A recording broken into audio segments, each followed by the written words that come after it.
Shanti.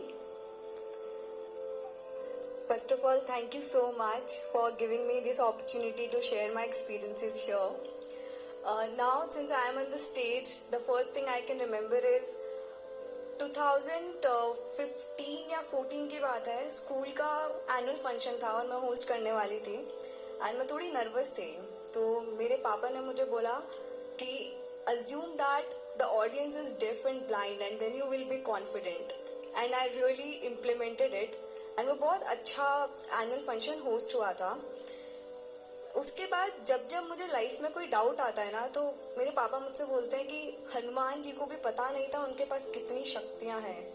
और कल के किसी सेशन में बोला गया था कि हनुमान जी के पास जामवंत जी थे, पर हमारे पास आज की तारीख में कोई नहीं है. सो हमें अपना जामवंत खुद बनना है और खुद को रियलाइज करवाना है कि हमारे पास कितनी शक्तियाँ हैं जो हमें नहीं पता है.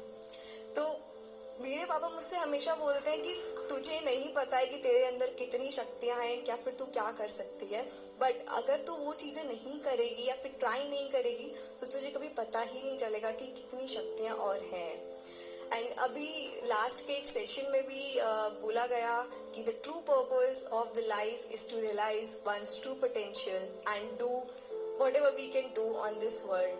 सो that is the one key take away for me from this conference कि हमारा जो पर्पस है ये लाइफ का, वो हमारे अंदर जितनी भी काबिलियत है, जितना भी हमारे पास भगवान ने टैलेंट दिया है, जितनी भी कैपेबिलिटीज दी हैं, उसको यूज़ करना so that we can make this world a better society and सबके लिए हम कुछ ऐसा कर पाए जो आने वाली जनरेशन्स के भी काम आए. जब मैं एग्ज़ाम्स देने जा रही थी, सो मेरे जुलाई 2021 में एग्ज़ाम्स थे एंड कई बार ऐसा होता है मेरे साथ, और तब भी हुआ था कि एग्ज़ाम से एक हफ्ते पहले मेरा बीपी लो हो गया था. पता नहीं, मे बी नर्वसनेस है, स्ट्रेस की वजह से. और और एक एग्ज़ाम से पहले मुझे वॉमिट भी हो रहा था एंड काफ़ी सर दर्द चल रहा था एंड डॉक्टर ने बोला था इस सर दर्द की कोई दवाई नहीं है बिकॉज आपको स्ट्रेस की वजह से सर दर्द हो रहा है. तो उस टाइम में मैं बहुत नर्वस हो गई क्योंकि 3-4 साल से मैं सीए की पढ़ाई कर रही थी एंड वो मेरे फाइनल एग्ज़ाम्स थे.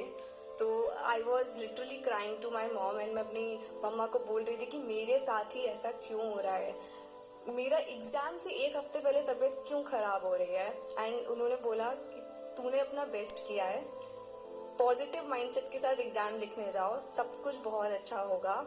एंड फिर भी मतलब एज अ चाइल्ड आप सब ने भी सीए की प्रिपरेशन की है, तो आपको भी पता है कि पूरे 3-4 साल पढ़ने के बाद वो आपके 8 पेपर्स कितने इंपॉर्टेंट होते हैं एंड एक दिन का गैप होता है, उसमें भी आपकी तबीयत ख़राब हो तो बहुत ही थोड़ा डर लगता है अंदर से कि पूरा साल ख़राब हो जाएगा. तो मैं जब एग्ज़ाम देने जाती थी तो मेरी मम्मा ने मुझे बोला था कि एग्ज़ाम स्टार्ट करने से पहले 1 या 2 मिनट का मेडिटेशन करना.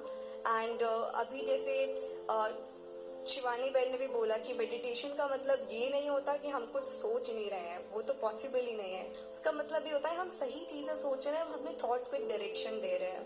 तो एग्ज़ाम से पहले 1-2 मिनट के मेडिटेशन में क्या बोलती थी, और जो मेरी मॉम ने मुझे सिखाया था, जो ब्रह्मा कुमारी में बहुत टाइम से हैं, आई थिंक जब मैं 8 या 10 साल की थी तब से वो ब्रह्मा कुमारीज में है और उन्होंने तब से हमें मेडिटेशन कोर्स वो सब कराया हुआ था. तो उन्होंने बोला कि एग्ज़ाम से पहले ये सोचना, I am a healthy soul, मुझे कुछ भी नहीं हुआ है, मेरा कंसंट्रेशन लेवल 100% है, मैंने सब कुछ पढ़ा है, मुझे सब कुछ आता है, जो मुझे नहीं आता वो किसी को भी नहीं आता है, और ये 3 घंटे में मैं जो भी लिखूंगी सब सही ही लिखूंगी और सब कुछ बहुत अच्छा होगा. I have all the powers, I have all the required knowledge required for the exam. And then for next 3 hours I use to feel a different kind of power and energy. Like अगर मैं आज किसी को बताती भी हूँ कि एक हफ्ते पहले मुझे हेडेक था इतना ज़्यादा और मेरा बीपी लो था, कोई विश्वास नहीं करता कि मैंने वो अपने सारे पेपर्स कैसे लिखे हैं.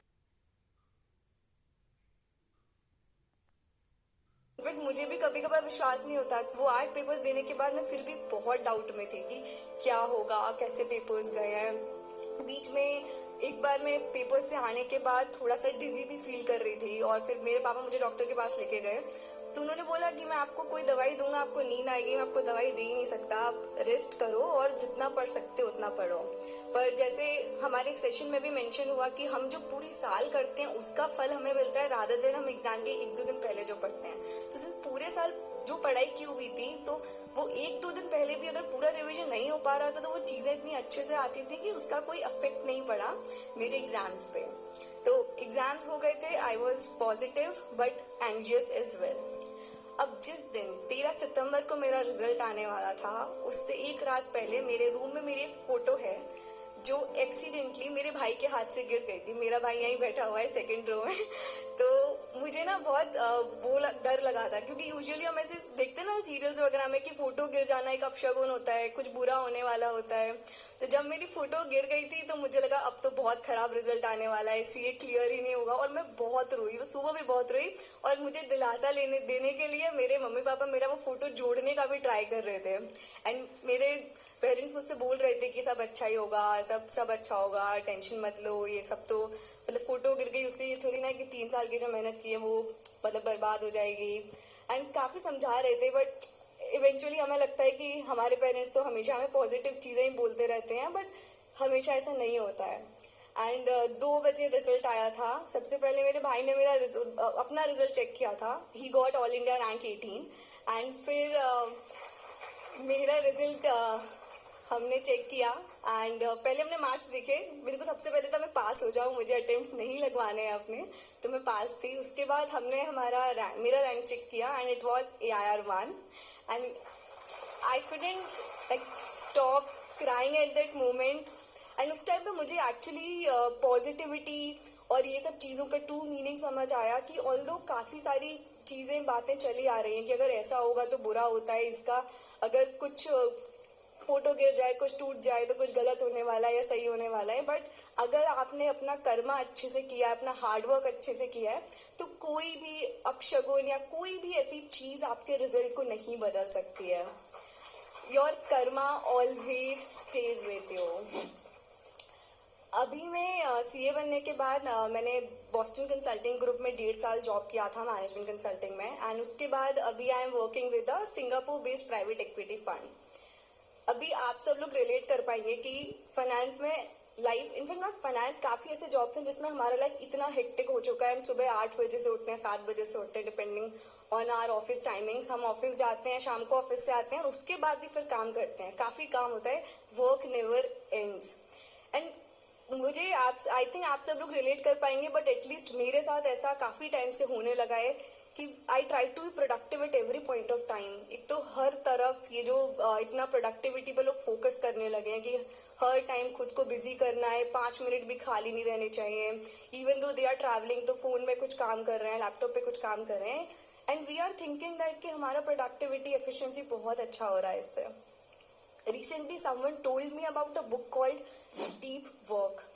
तो ये जो डीप वर्क बुक है इसमें बेसिकली फोकस होता है कि अगर आप कोई काम बहुत फोकस कंसंट्रेशन के साथ करते हैं, बेसिकली वो मेडिटेशन वाला कॉन्सेप्ट। सो इवन मुझे ऐसा लगता है कि मेडिटेशन भी सिर्फ वो नहीं है कि आप बैठ गए और आप कुछ भी नहीं सोच रहे हो, that is not possible. But अगर आप किसी भी चीज को बहुत ध्यान से कर रहे हो 20-25 मिनट भी, तो वो भी मेडिटेशन है। तो वो डीप वर्क बुक में बताया कि अगर आप किसी काम को 20-25 मिनट्स 30 मिनट्स पूरे ध्यान से करो तो वो काम आप आधे टाइम में कर सकते हो। एंड मैंने ये प्रैक्टिकली इम्प्लीमेंट किया है। सो अभी कुछ दिन पहले की बात है, कोई तो मैं काम कर रही थी एंड मैं दिन में कर रही थी ऑफिस में और मुझसे नहीं हो रहा था, 2 घंटे निकल गए, 3 घंटे निकल गए। रात को मैंने घर आने के बाद 8-9 बजे के टाइम पे मैंने सोचा कि दोबारा ट्राई करते हैं। उस टाइम पे मैंने अपना फ़ोन एरोप्लेन मोड पे डाल दिया, लैपटॉप पे भी DND मोड ऑन कर दिया एंड मैं सिर्फ वो काम कर रही थी, कुछ भी नहीं सोच रही थी। एंड 30 मिनट्स में मेरा वो काम हो गया था। और ऐसा सिर्फ एक बार नहीं, बहुत बार मैंने ट्राई किया है। It really works. आजकल जो सबसे बड़ी प्रॉब्लम हम फेस करते हैं, एंड मुझे नहीं पता इसका क्या सोल्यूशन है, हम जब ऑफिस जाते हैं तो हमारे टीम्स पे मैसेजेस, जूम पे मैसेजेस, चैट पे मैसेजेस आते हैं जो हमें रिप्लाई भी करने होते हैं। कोई ना कोई हमसे कुछ ना कुछ चीज़ें पूछ रहा होता है और एज एन एम्प्लॉय हमें वो चीज़ें रिप्लाई करनी होती है। बट होता क्या है, हम कुछ सोच रहे थे, किसी प्रॉब्लम का सोल्यूशन सोच रहे थे और अचानक से कोई मैसेज आ गया और हमने वो सोचना छोड़ दिया और हम वो मैसेज या फिर ईमेल का रिप्लाई करने लग गए। So we have become so much responsive to things rather than exercising our intellectual power. So we need to find ways कि हमें वो अपना इंटेलेक्चुअल पावर कैसे अलाइव करना है, कैसे उसको एक्सरसाइज करना है। We are human beings, we are thinking beings. what differentiates us from computer is we have the thinking power जो कंप्यूटर के पास नहीं है, बट हम वही एक्सरसाइज नहीं कर पा रहे हैं। एंड आज ये कॉन्फ्रेंस अटेंड करके कल से और आज से भी it is like a revision for me कि मुझे पूरे दिन में कुछ टाइम मेडिटेशन के लिए निकालना है, सो दैट मेरा जो इंटेलेक्चुअल पावर है ब्रेन का, मैं उसे फिर से रिवाइव कर पाऊँ एंड मैं वो चीज़ें कर पाऊँ जो सच में लाइफ में मैटर करती हैं, rather than just running around productivity, efficiency, etc. So like focusing on meditation, increasing the attention span on anything is the key takeaway that I have taken from this conference. Om Shanti.